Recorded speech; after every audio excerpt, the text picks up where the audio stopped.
शरदचंद्र पवार राष्ट्रवादी काँग्रेस गट दापोलीच्या महिला तालुकाध्यक्षपदी निशा चंद्रकांत सावंत यांची निवड करण्यात आली आहे।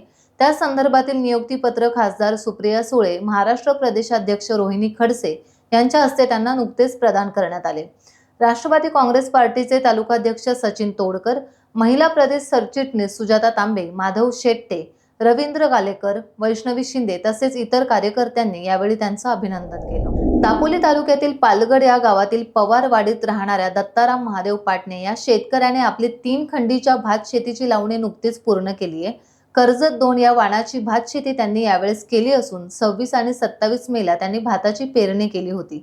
त्यानंतर बरोबर 28 दिवसांनी त्यांनी भात लावणीच्या कामाला सुरुवात केली। भात शेतीच्या या वर्षीच्या खरीप हंगामातील लावणी करणारे दत्ताराम पाटणे हे दापोली तालुक्यातील पहिले शेतकरी ठरले आहेत। खेड तालुक्यातील मौजे नातूनगर मोरेवाडी येथे शिवसेना उद्धव बाळासाहेब ठाकरे पक्षाचे जिल्हा प्रमुख आणि दापोली विधानसभा मतदारसंघाचे माजी आमदार संजय कदम यांनी दरडग्रस्त भागाची पाहणी केली असून या भागात आर्थिक मदत करण्याबाबत निवेदनही केले। तसे निवेदन त्यांनी खेड तहसीलदारांना यावेळी दिले।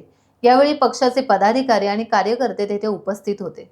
अतिवृष्टीमुळे तेथील घरालगतच्या दरडी कोसळण्याची शक्यता असल्याने सदर भागांमध्ये संरक्षण भिंत बांधण्यासंबंधीच्या सूचना त्यांनी यावेळी संबंधित अधिकाऱ्यांना दिल्या। खेड तालुक्यातील ओबीसी विजयंती बांधवांनी खेड तहसीलदार यांच्यामार्फत मुख्यमंत्र्यांना निवेदन दिलं आहे। या निवेदनामध्ये सगळे सोयरे यांना सरसकट कुणबी दाखला देण्याच्या मागणीला आमचा विरोध आहे असं त्यांनी नमूद केलं। टाइम्स डिजिटलला लाईक करा, सबस्क्राईब करा, शेअर करा आणि बेल आयकॉन दाबायला विसरू नका। पाहत रहा टाइम्स डिजिटल।